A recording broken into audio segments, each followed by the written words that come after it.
welcome back to my story. Welcome back to my story. This is part 3. I can't have anybody walk in here because it's a secret that I'm doing. In the present. Today, we're going to start off where, not exactly where we were, but exactly just kind of behind a little bit. In the present.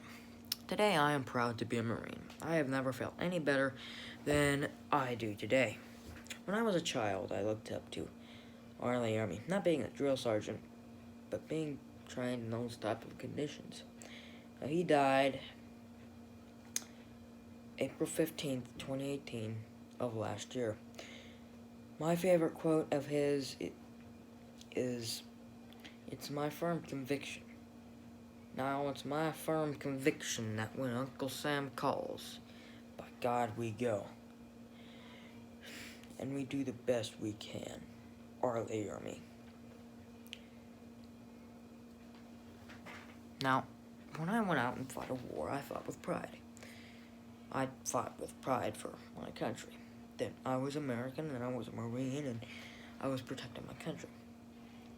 I fought with pride. Now, when I went out and fought a war, I fought with pride. My commander told me the only thing more dangerous than the enemy is pride.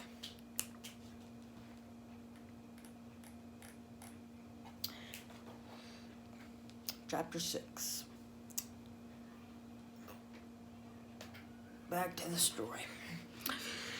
Chapter 6, back to the story. The letter back to her. Dear Rachel, we're 10 days away from home, 2,000 miles away from Korea. I miss you. It's hard not seeing you for so long. We're holding on for now. I'll be home in about 5 months. North Korea is a small country, so. Alright, chapter 7, on the enemy shore. This one's a bit long. Colonel David was about to give a speech. He said, "Today we are launching a full-on attack. Today, many will be slaughtered, shot, stabbed. As Marines, we are always holding on. No matter if you're dead, alive, or old like me, you will always be amongst brotherhood." My friend said, "Nah, you know, don't you?" I said, Yes, I do know." I heard navalmen say, load the PT boats. We went up to a navalman and said, "Are we sinking?" He said, "No, we're shipping you guys to shore." Now that navalman would turn out to be another one of my friends. His name was Clyde Bull. I went to the PT boat. They lowered it into the water. I closed my eyes. PT engine started to roar. I closed my eyes. Thought about home and, well, her. When I thought about something, it would always be her. I opened my eyes. Jets filled the skies. Choppers were like a swarm of hornets throughout the skies. When I got to shore, I felt the ground shake. There was so much gunfire and explosions, I couldn't even hear what was going on. I could only see. Then I closed my eyes and thought about Rachel. Then Colonel David said to me, "Bradley got shot. I trust you. I trust in you to take on the responsibility of lieutenant." I said, "Yes, sir."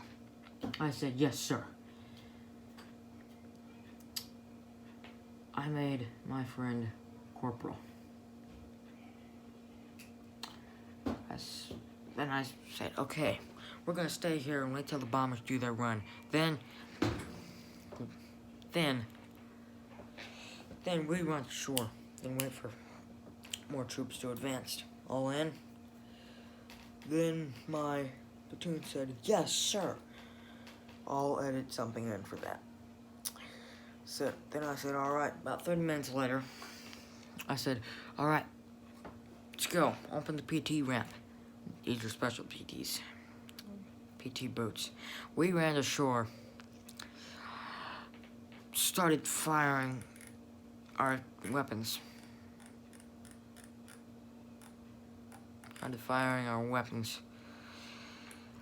AAVs came to shores. These AAVs were not one gun. These were 10-gun AAVs. Now, an AAV is a reptile vehicle. Here, I'll get one out for ye. Get one out for ye.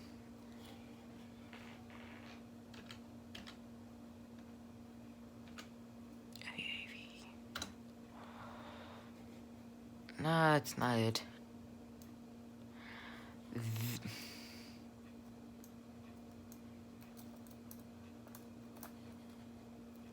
Here. These. Advanced Amphibious Assault. They're amphibious. They can go on water, land. Not air. But, yeah, they're pretty nice. So, that's an AAV.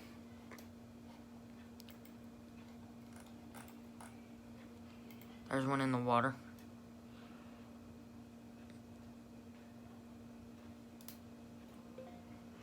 That's Brazil's, but America has some too. Then, yeah. AAVs came to shore. These AAVs were not one gun. These were 10-gun AAVs. 2 on each side, 2 on top, 1 in the front and back. 2 on top, 1 in the front and back. There were about 10,000 of these modified AAVs.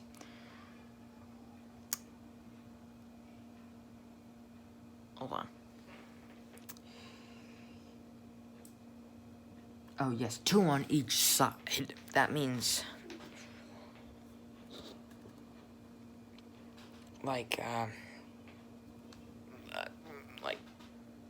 hold on. Alright, like that. Like there's 2 on each side, so yeah. So there's 2 on each side. There's 4. That's 8, and then there's 1 in back, 1 in front. Okay. Then they all came to shore. After about 12 hours, well, hold on. They shot the place to hell. Bullets were flying everywhere. But after about 12 hours of fighting, we cleared the beachhead. The only choice of camp was, sadly, the PT boats. We cleared the beachhead. We made sure that no North Korean escaped the beachhead. The next day, we were too advanced, about 2 miles in the corner. Colonel William could advance. Now, he said that if he died, I would become colonel. Now, colonel, there's the Kentucky colonel, So, now, believe it or not, Kentucky actually filed a lawsuit against what is now KFC. Anything holding a state's name in it can be, copyrighted, so considered copyright or some dumb crap. It's not the state's name in general, so anyway. Beachhead. The next day, we were back 2 miles and wait so the Colonel William could advance. Now, he said that if he died, I would be colonel. Morale was low, so I tried to keep it up, but then I learned that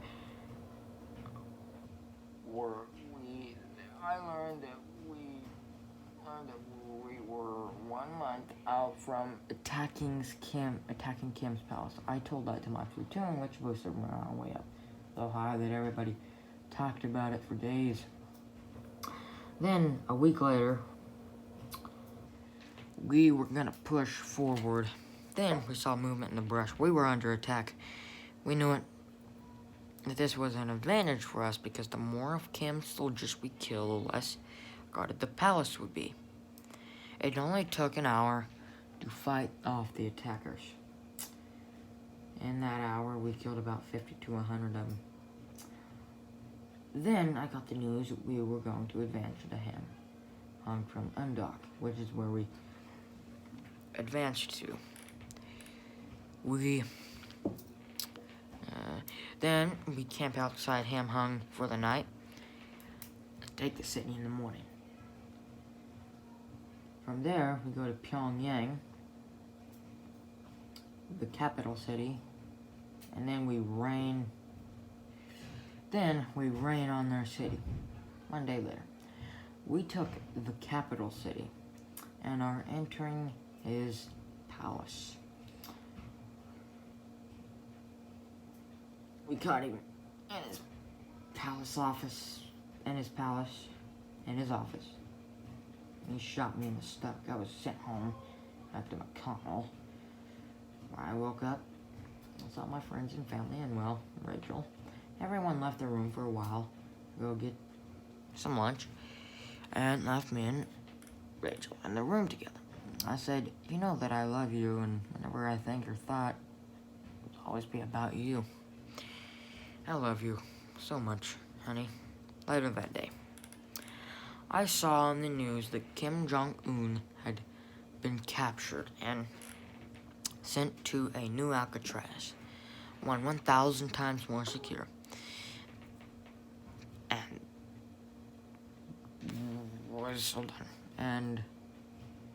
the 1,000 feet underground was the only way in if you had president authorization given by, well, the president. Then I saw CNN, MSNBC, all national news, state news, all state news, Kansas State news, because that's where McConnell is. And what I said, and all the national news came into the hospital room. They said to me, how did it feel to get shot? What did you remember? I said, now, what I said was, what I remember was it hurt like hell. But then, well, I blacked out. That's about it. One day later. Then,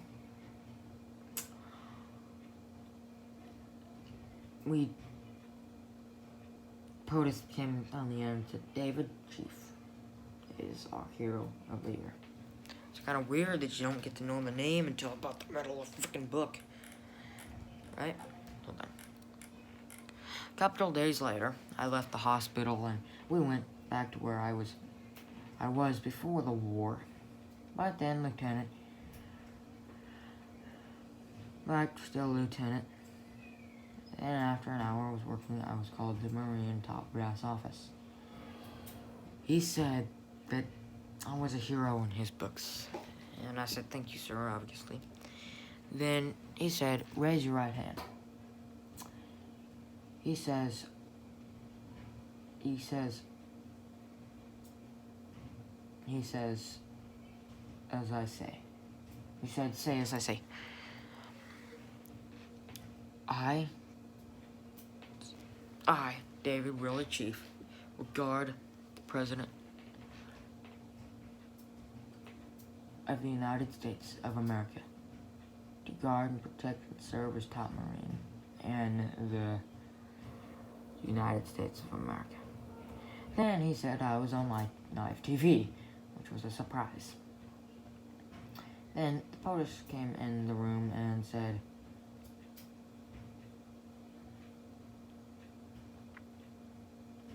son, I know you will do anything your best. Rain, storm, wind, snow, hail. I said, thank you. Thank you. You've done a lot for your country. Now he somehow assigned me and my friend around the White House. Plus, he moved me and my family, and my friend's family, to live with him at the White House in Washington, D.C., U.S. headquarters.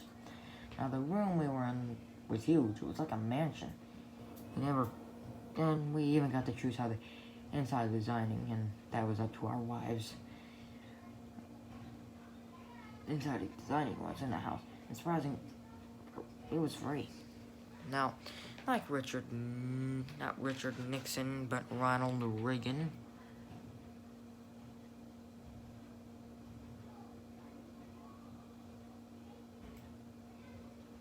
Nixon, president, was impeached by saying racial slurs. Now I figured I would run in the election. Surprisingly, I won. Now, what I did to America is I said that I made it law that you have to have a license to buy or sell drugs. License costs $4,500 for something to do. I have a giant nuke built and had a giant tank built for me about the size of the VII Moss. My tank was a US tank, Uncle Sam, weighing in about 75 tons, height was 50 feet, cannon 500 millimeters, 500 millimeter cannon, 100 length, 100 feet, width 50 feet, armor width 10 feet, and those things control on the ground. Engine 10,000 horsepower. Chapter 9, speech. This is the last chapter, by the way. Is the latest chapter I've been working on. Now that day I gave a speech and said, America, the country we all love, no matter our race, color, character, gender, dog, cat, gay, transgender, bisexual, trisexual, straight, and or lesbian. We all love America, the land of the free and the brave. Now, I took an oath when I was 19 to protect and serve this nation under God for which it stands. So let me say this. United we stand, divided we fall. Thank you. Now, I heard that ISIS had taken over a British cruise ship. Now, I had sent troops to take it back for Britain, and as you can guess, ISIS didn't take that not too kindly, so we have to find their weak points, and this is what happens. Modern warfare. A $70 million aircraft drops a $350,000 bomb.